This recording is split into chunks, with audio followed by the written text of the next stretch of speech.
Mendel's law of independent assortment is not universal.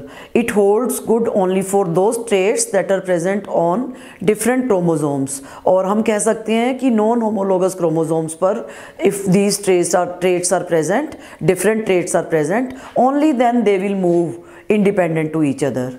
There are number of characters, innumerable number of characteristics that are processed by an organism. जो इतने ज़्यादा characteristic process करता है कोई भी organism की हम बात करें as compared to the number of chromosomes, उतने उस organism के अंदर chromosome नहीं होते. जैसे कि हमें मालूम चल ही चुका है कि chromosomes are our hereditary transmittory material, but when there are more number of characteristics and limited number of chromosomes, then what happens, क्या होता है तब. और हमें मालूम है कि characteristics को represent करने के लिए क्या होते हैं, genes present होते हैं, and these genes are present on chromosomes, and if these genes are present on chromosome and then they will move as a unit, एक unit की form में वो move करते हैं gamete formation में by the process of meiotic division. ये सब तो हम पहले पढ़ चुके हैं. meiotic division कब होता है कि जर्मिनल सेल में जब भी गैमीट फॉर्मेशन होगी, ज़रूरत होती है सेल डिवीज़न की, तो गैमीट्स बनते हैं. They are by the process of reductional division और मियोटिक डिवीज़न, जिसमें chromosomes number reduce to half. जितना भी डिप्लॉयड नंबर है वो गैमीट फॉर्मेशन में हैप्लॉयड में चेंज हो जाता है. तो आई मीन टू से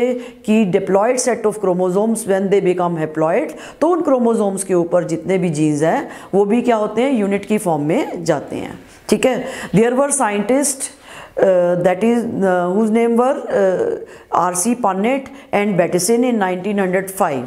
They were studying the inheritance pattern in Lathyrus odoratus or sweet pea, and they discovered two characteristics. उन्होंने क्या किया, दो करेक्टरिस्टिक्स को स्टडी करने की कोशिश की. वन वाज रिलेटेड विद, किससे रिलेटेड था, that was related with flower colour, and other was related with the pollen shape that was round and long, and the color was contrasting, that was purple and red color flower.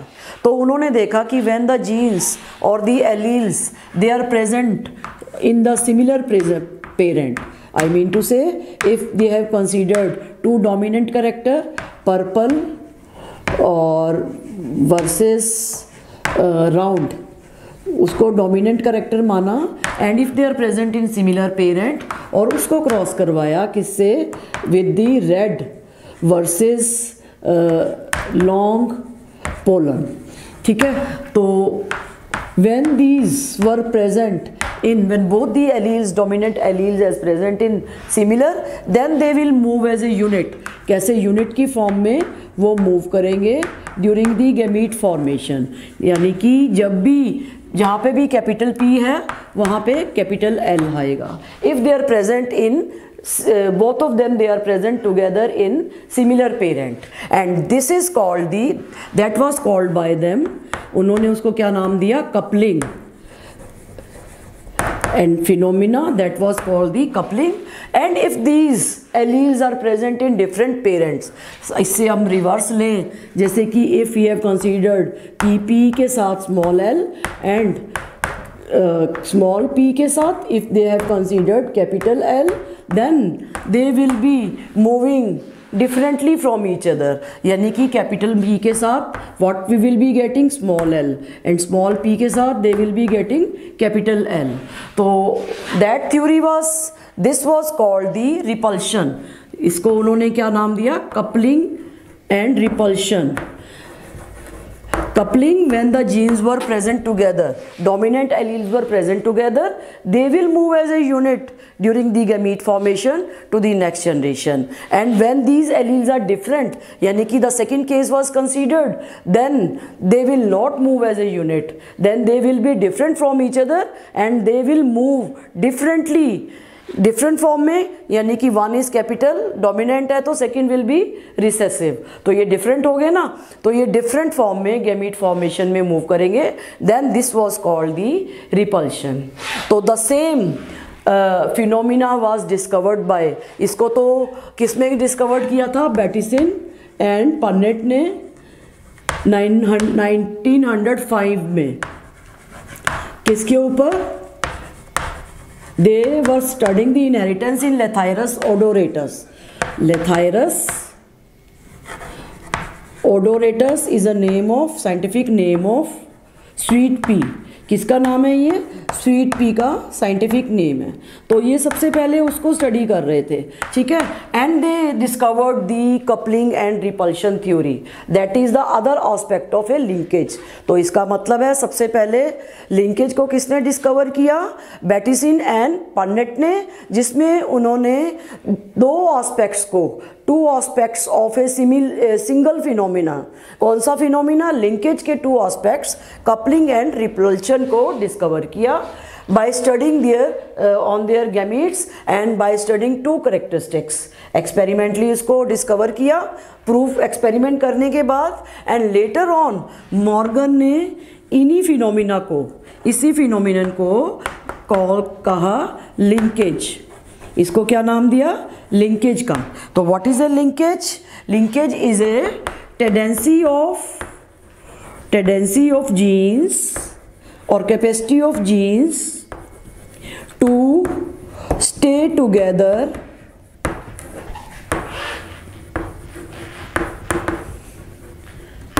on a chromosomes, on a chromosome. Tendency of genes to stay together on a chromosome and they will move as a unit, moving as a unit.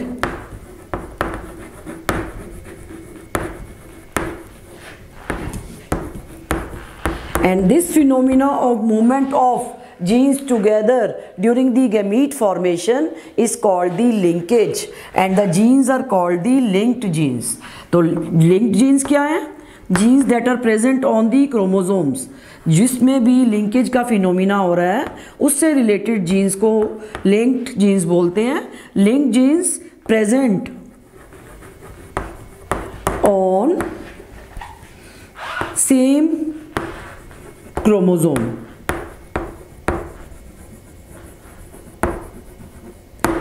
तो इस तरह से Morgan ने इसको linkage का नाम दिया. और उससे पहले किसने? बैटिसन एंड पन्नेट ने इसी फिनोमिना को डिस्कवर किया था. And then they gave the name coupling and repulsion. और मॉर्गन ने उनको नाम दिया after studying the characteristics on drosophila. Drosophila के ऊपर बहुत सारे एक्सपेरिमेंटल रिसर्च वर्क किए. And after reaching at a certain conclusion he was able to derive the phenomena of linkage. और उससे रिलेटेड जो भी प्रैक्टिकल एक्सपेरिमेंटल वर्क होगा, what ever is present in our NCERT, वो अभी हम देखते हैं बाद में. तो सबसे पहले ये जानना जरूरी है कि व्हाट इज़ ए लिंकेज.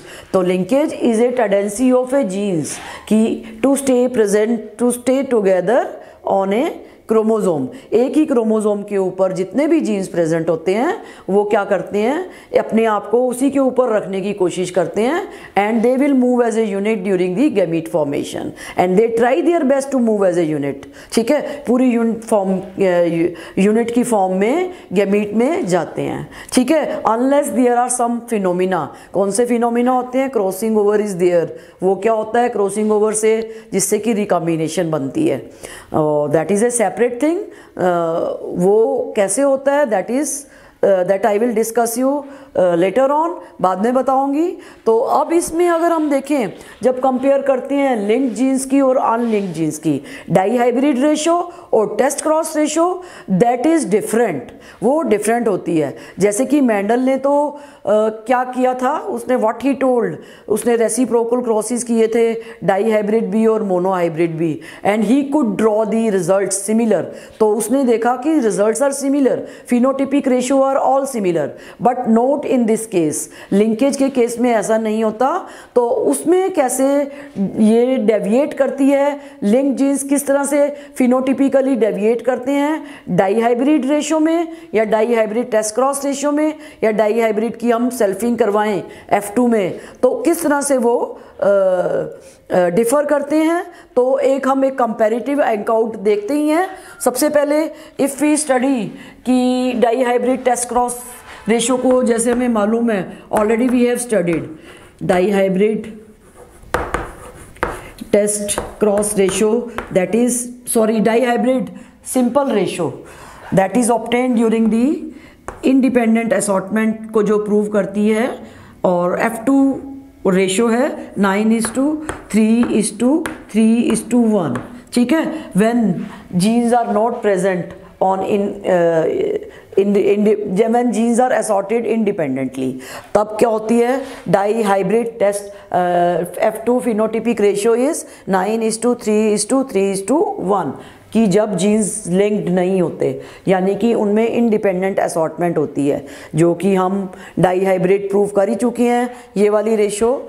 तो डाई हाइब्रिड टेस्ट क्रॉस भी रेशो अगर हम देखें तो we get 1:1:1:1, this we have already proved. ये तो हम पहले अपने पिछले लेक्चर में देख ही चुके हैं। अब हम देखते हैं कि किस तरह से डाई हाइब्रिड सेल्फिंग करने से प्रूव होती है, किस तरह डाई हाइब्रिड सेल्फिंग करने से लिंक जीन्स में, और dihybrid test cross ratio link genes में कैसे प्रूव होती है, that we see with the help of a simple cross. वो एक क्रॉस की हेल्प से हम देखते हैं। If we see dihybrid test cross ratio in unlinked genes, एक बार फिर से रिकैपिचुलेट करते हैं, dihybrid test cross ratio. तो टेस्ट क्रॉस हमें मालूम है what happens in test cross कि डाई हाइब्रिड में one of the parent we get it always a recessive parent. जैसे कि अगर हमने दो कैरेक्टर कंसीडर किए हैं तो उसमें एक पेरेंट कौन सा है, रिसेसिव है, and another is we have taken as an heterozygote, ठीक है, हीट्रोजाइगोस के फॉर्म में लिया।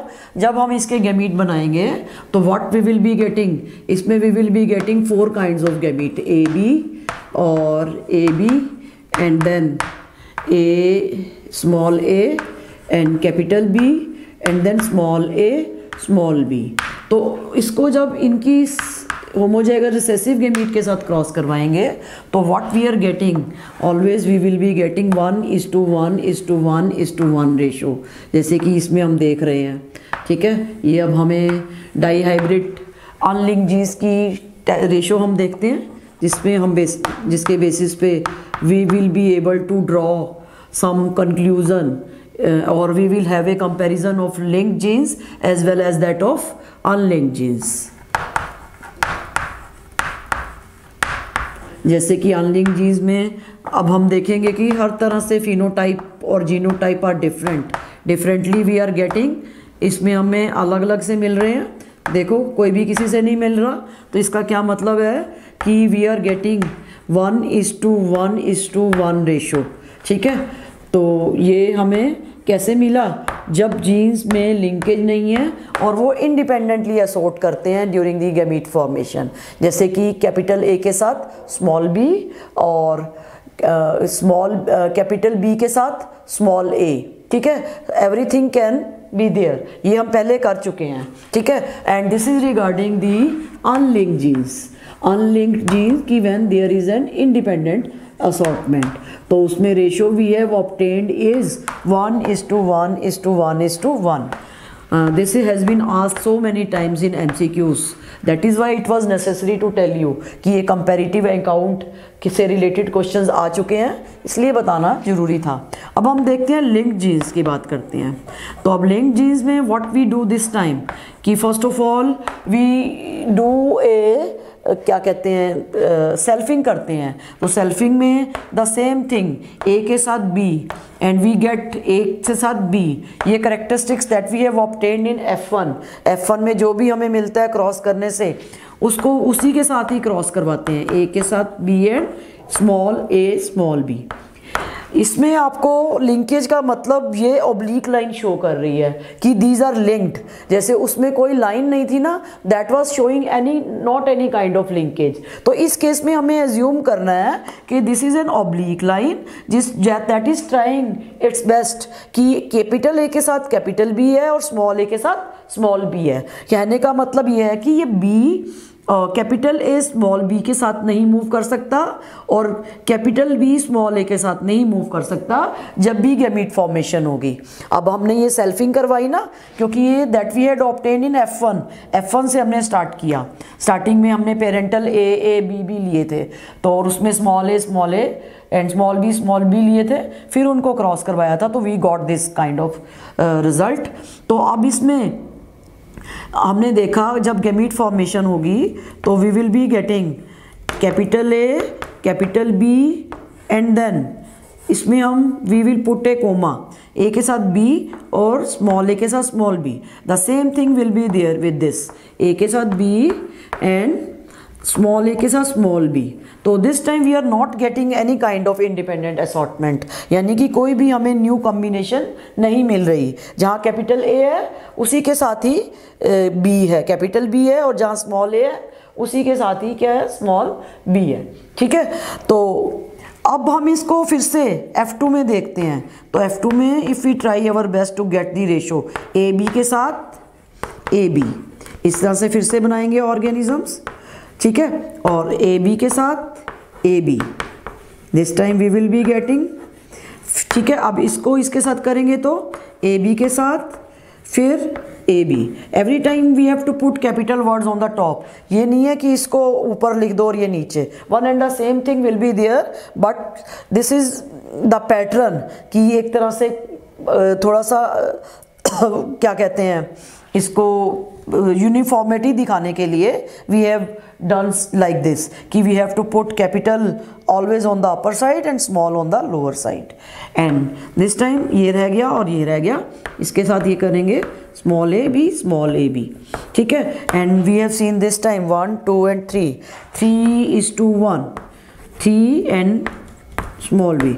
This is a dihybrid ratio जब सेल्फिंग करने से ऑब्टेन्ड हुई। जब सेल्फिंग करने से ये डाई हाइब्रिड रेशो बनी तो 3:1 रेशो आई, लेकिन जब अनलिंक्ड जीन्स थे तो डाई हाइब्रिड रेशो कौन सी थी इंडिपेंडेंट असॉर्टमेंट में, दैट वाज 9:3:1, जो कि हम पहले प्रूव कर चुके हैं। लेकिन अब इस केस में हमने देखा इट इज़ 3:1।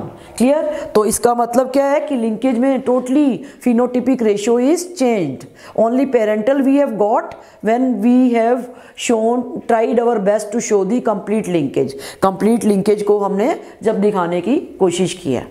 तो ये तो एक क्रॉस था आपको बताने के लिए कि लिंकेज किस तरह से, क्या होता है लिंकेज और उसमें कैसे रेशो वेरी करती है। अब हम इसका एक सेकंड एस्पेक्ट और लेते हैं जिसमें हम देखते हैं कि लिंक्ड जीन्स की टेस्ट क्रॉस रेशो क्या होगी। लिंक्ड जीन्स की टेस्ट क्रॉस रेशो, अब हमने इस बार फिर से वही लेना है। टेस्ट क्रॉस में 1 is the recessive, we have to take recessive लेंगे, जैसे कि स्मॉल ए और स्मॉल बी। और लिंकेज को शो करने के लिए this is an oblique line, ये एक ऑब्लिक लाइन है जो लिंकेज को शो कर रही है कि स्मॉल ए के साथ स्मॉल बी जाएगा और इसके साथ कोई और जीन नहीं जा सकता, यानी कि there is no independent assortment जब भी इसकी क्रॉसिंग करवाएंगे किसी के भी साथ। तो second we have taken a heterozygote, ये हमने लिया। ठीक है, अननोन। अब हम इसकी गैमीट फॉर्मेशन करते हैं। ठीक है, तो this time we will be forming the gametes. Gamete form करेंगे तो we will be getting A B and A B. उसके हम गैमीट्स देखेंगे, we will be getting A B and A B. अब this time when they are forming the new F2 generation, next देखेंगे generation में, तो this time A B के साथ A B, we have got again the same, we have got A B over A B. पहले इसको इसके साथ किया, then we have taken this, इसको इसके साथ किया, we have taken this. This time इसको इसके साथ करेंगे, we have got small A B, again इसको इसके साथ करेंगे small A B and small A B. That means we have got 2 into 2 or 1 into 1 test cross ratio in case of linked genes, and this is very important question that can be asked any time कि link genes में dihybrid test cross ratio कैसे आई, 1:1 आई, लेकिन unlink gene में कितनी आई थी, 1:1:1:1 when there was and independent assortment taking place. लेकिन इस वक्त कितनी आई है लिंक जीन्स में? 1:1 रेशो वी हैव ऑब्टेन। तो it is all showing the linkage. तो इसी तरह से इफ वी कंसीडर सम और the more characteristics to show the arrangement of genes in a linkage, then there are two kinds of arrangement: cis arrangement, arrangement of genes। तो क्या होते हैं when we consider a heterozygote, heterozygote consider करते हैं, तो जिसमें हम Drosophila के कुछ कैरेक्टरिस्टिक्स लेते हैं। What are characteristics that we consider of Drosophila is, one is considering of grey body and long wing, and second one is black body and vestigial wing। In a heterozygote जब भी हम लेते हैं grey body and long wing और उसकी crossing कराई black body and vestigial wing. Vestigial means बहुत ही छोटे, वेस्टिजियल विंग्स मीन्स जो डेवलप नहीं हुए। तो ग्रे बॉडी डोमिनेंट करेक्टर हमने ये माना, तो we have considered GL and GL, GG and LL, and उसको हमने क्रॉस करवाया small g and small l and small l। ठीक है, जब इनकी हेटेरोजाइगस पोजीशन होती है तो what we get GL, GG and LL। ठीक है, जब भी इसकी क्रॉसिंग कराते हैं तो F1 में वी गॉट दिस। ठीक है, तो अब इस केस में we have two types of arrangement. मान लो अगर हम एक क्रोमोसोम लेते हैं, ठीक है, तो उसमें if these two dominant genes they are present similar on same chromosome, एक ही क्रोमोसोम पे सिमिलर कंडीशन में प्रेजेंट होते हैं, यानी कि डोमिनेंट अलग से और रिसेसिव अलग से। ठीक है, then such a condition is entering into a cis phase. इसको हम क्या बोलते हैं? Cis phase. ठीक है, लेकिन what happens, there is an another chance of there, यानी कि उसमें सेकंड केस क्या मानते हैं कि जब एक क्रोमोसोम पर डोमिनेंट के साथ व्हाट हैपन्स, रिसेसिव करेक्टर आ जाता है, और हम कह लें कि स्मॉल g के साथ if we get capital L then this is called the trans phase. तो इसको हम क्या कहते हैं? Trans phase. And this is the way by means of which genes are arranged on a chromosome, either in a cis form or in a trans form। cis form में क्या होगा? dominant alleles they are present on similar and recessive on another similar chromosome। यानी कि एक chromosome पर if all the characters जितने भी हमने कंसीडर किए हैं जो लिंक्ड है that are present similar on the same chromosome, same पे हैं, तो that is a cis phase. और जब वो रिवर्स हैं, यानी कि उनमें क्रॉसिंग ओवर से कि जीन्स एक्सचेंज हो गए हैं, then they have entered into transphase. तो this phase is a transphase. अब ये फिनोमिना कैसे हुआ, इस तरह से ये कॉम्बिनेशन कैसे हुई? दैट इज ए रिकॉम्बिनेशन और that occurs due to the process of crossing over. Crossing over की प्रोसेस से हुआ, that we see later on. तो अब इसमें what we have to keep in mind, this time we have to keep कि unlinked genes में dihybrid test cross ratio ये हमने माइंड में रखना है 1:1:1:1, और test cross ratio dihybrid link genes में 1:1, और डाइहाइब्रिड में अगर हम ले लिंक जीन्स में सेल्फिंग करने से रेशियो जो आती है that is 3:1, but we always obtained 9:3:3:1 in case of unlinked genes. These 4 things we have to keep in mind and questions यही पूछे जाते हैं, जो कि मैंने आपको क्रॉस की हेल्प से I have tried my best to explain you. ठीक है, मैंने आपको बताने की कोशिश की है कि what is a linkage, linkage क्या होती है। तो सबसे पहले किसने डिस्कवर किया था, बैटिसन एंड पर्नेट ने। ठीक है, and what they call the linkage, उन्होंने कहा कि there was a coupling and repulsion that are 2 similar aspects, कि 2 aspects of a similar phenomena that is a linkage, जिसको कि मॉर्गन ने लिंकेज का नाम दिया। ठीक है, पहले बैटिसन एंड पर्नेट ने उसको कपलिंग एंड रिपल्शन बोला था, फिर उसके बाद मॉर्गन ने एक्सपेरिमेंटली प्रूव करके उसको लिंकेज का नाम दिया। फिर उसके बाद what we have to consider all of this link genes की कंडीशन कि फिनोटिपिक किस तरह से वो वेरिएट करते हैं, जबकि लॉ ऑफ इंडिपेंडेंट असॉर्टमेंट में रेसिप्रोकल क्रॉसेस करने से the phenotypic ratio is similar in case of monohybrid and dihybrid. लेकिन अब हम इस केस में देखेंगे किस तरह से ये वेरी करते हैं। अभी तो मैंने आपको सिंपल लिंकेज के एक तरह से फिनोटिपिक रेशियो बताई हैं। इसके बाद हम देखेंगे कि ऑटोजोम्स क्या होते हैं, सेक्स क्रोमोजोम्स क्या होती है, सेक्स लिंकेज क्या होती है, और what are various kinds of linkage that we see now.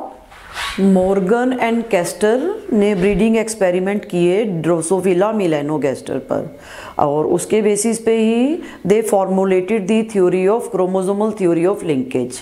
वो क्रोमोसोमल थ्योरी ऑफ लिंकेज के मेन पॉइंट्स क्या हैं वो हम देखते हैं। तो सबसे पहले कि क्रोमोसोम्स के ऊपर जो जीन्स होते हैं वो लीनियर मैनर में रहते हैं। तो genes are present on a chromosome in a linear manner,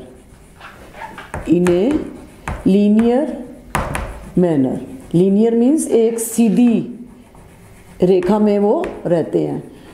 they are situated in a straight manner। जैसे ये क्रोमोसोम है, इस पर there are number of genes if they are present, तो वो एक लीनियर मैनर में एक पर्टिकुलर पोजीशन पे या लोकस पर अरेंज होते हैं। ठीक है, पर्टिकुलर कैरेक्टर के पर्टिकुलर लोकस पे ही अरेंज होते हैं। और जीन्स जो लिंकेज शो करते हैं they tend to stay together. Genes showing linkage stay together, ये जितने भी जीन्स हैं इकट्ठे रहने की कोशिश करते हैं जो लिंकेज को शो करते हैं। तो सेकंड पोस्टुलेट भी यही कहता है कि जो लीनियर मैनर में है वही स्टे करते हैं लिंकेज के दौरान, और यूनिट की फॉर्म में मूव करते हैं जब भी मूव करना होता है, यानी कि whenever they have to move during the gamete formation. तो gene showing linkage stay together on a chromosome.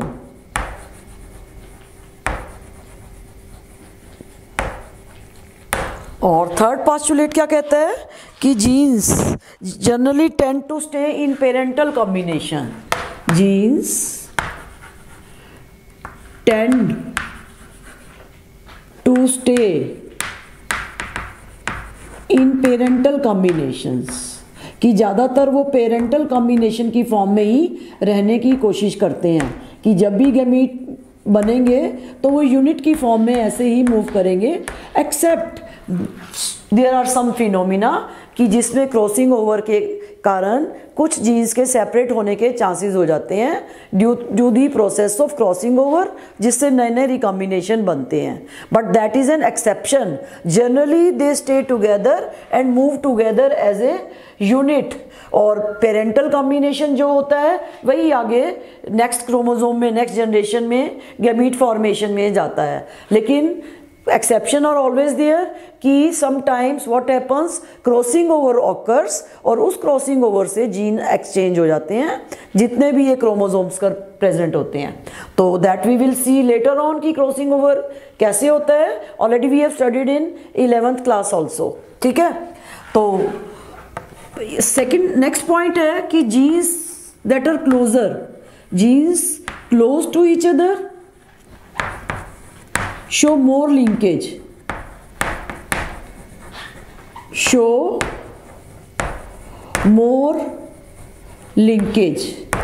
as compared to the genes, as compared to the genes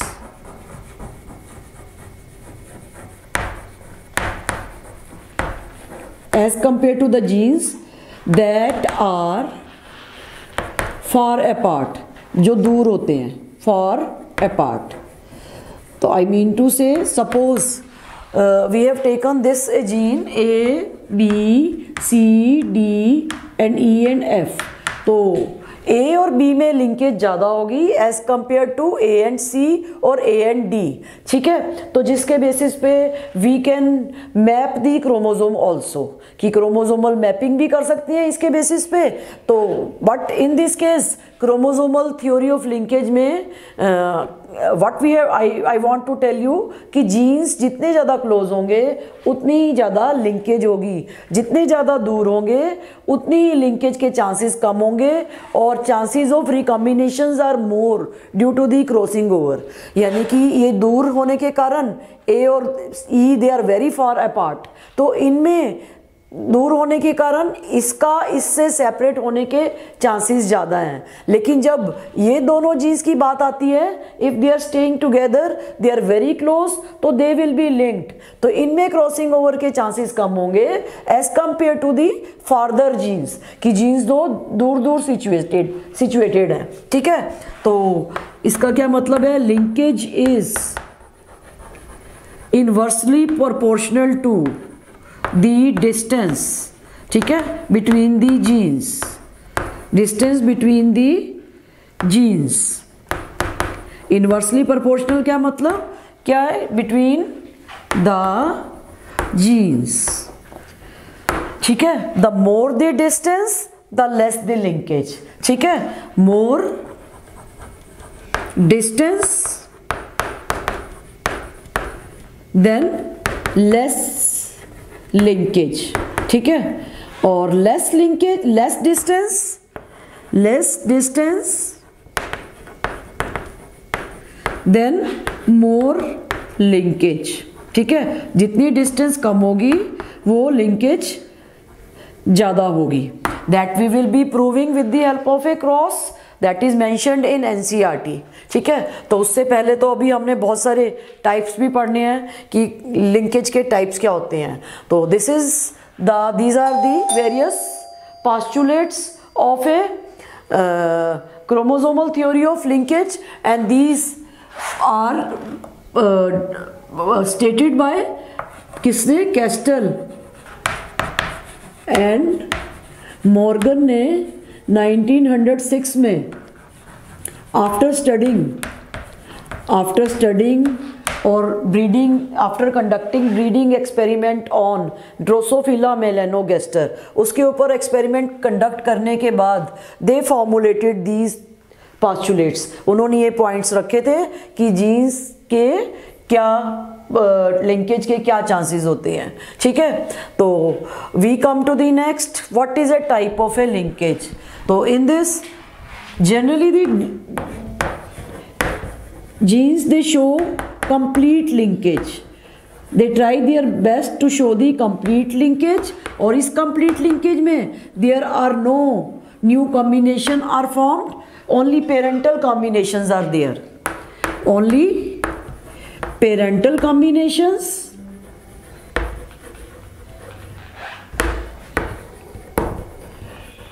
but in case of incomplete linkage chances of genes are there to get separate from each other, genes के एक दूसरे से separate होने के chances होते हैं, जिसके कारण they show some of the non parental combinations, recombinations भी आती हैं जो कि पेरेंटल से हटकर होती हैं, और वो कैसे होती हैं, again once again I am telling you that is due to the crossing over के कारण नए नए रिकॉम्बिनेशन बनने के चांसेस होते हैं जो कि नॉन पेरेंटल होते हैं।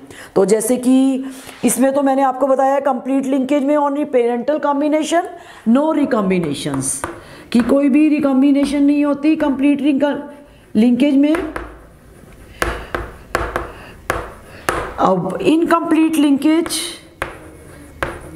में बैटिसन एंड पर्नेट ने देखा, इनकम्प्लीट लिंकेज में दे कंडक्टेड एक्सपेरिमेंट, किस पे किया था? अगेन दे कंसीडर्ड, किसको? उन्होंने लेथाइरस ओडोरेटस यानी कि स्वीट पी पर एक्सपेरिमेंट कंडक्ट किए थे, जो कि मैं आपको पहले भी बता चुकी हूँ। और उससे रिलेटेड व्हाट दे कंसीडर्ड, इसमें violet flower with round pollen and cross करवाया red flower with long pollen के साथ, ठीक है। तो अब इसमें पेरेंटल कॉम्बिनेशन बनेगी और गैमीट्स बनेंगे, और F1 में क्या होगा? GL and then if they are separated from each other, G के साथ L और G के साथ स्मॉल l, स्मॉल g के साथ capital L, small g and small l। तो this time they got the 7:1:1:7 ratio, यानी कि some of the ratio that was non parental they also got, कि नॉन पेरेंटल भी उनको मिली। जब भी इनकी सेल्फिंग करवाएंगे तो जो भी रेशो मिलेगी तो उसमें ये एक्चुअल में ये वाली कॉम्बिनेशन ही मिलेंगी, यानी कि 2 are parental and 2 are new combination and they are all in the ratio of 7:1:1:7. So this is a cross, that this is a ratio that is representing the phenotypic ratio that is obtained during the incomplete linkage, जो कि incomplete linkage में obtain की गई है। तो ये भी MCQs पूछे जा चुके हैं, लेकिन बहुत समय पहले, इसलिए जानना जरूरी है, ठीक है। तो इसमें what we have to keep in mind कि हमने एक क्रॉस करवाया लेथाइरस और किसके ऊपर, that we have considered Lathyrus odoratus के फ्लावर के, किसके? वायलेट कलर के राउंड पोलन ग्रेन, एंड उसको क्रॉस करवाया किसके साथ? उसकी ही रिसेसिव कंडीशन में red colour with small number, long pollen grain के साथ। इसमें राउंड थे पोलन और इसमें क्या थे? लॉन्ग थे, ठीक है। देन पेरेंटल कॉम्बिनेशन हमें कितनी मिली? 7:7, और न्यू कॉम्बिनेशन की रेशो क्या थी? 1:1। तो 7:1:1:7 was showing, that means incomplete linkage was there. और कंप्लीट लिंकेज में मैंने आपको बताया कि only parental combinations are form, no recombinations are form. Clear? तो अब हम चलते हैं what happens during the sex linkage. क्या होती है सेक्स लिंकेज में? What happens during the sex linkage if we consider 1 character और इफ वी कंसीडर 2 कैरेक्टर्स।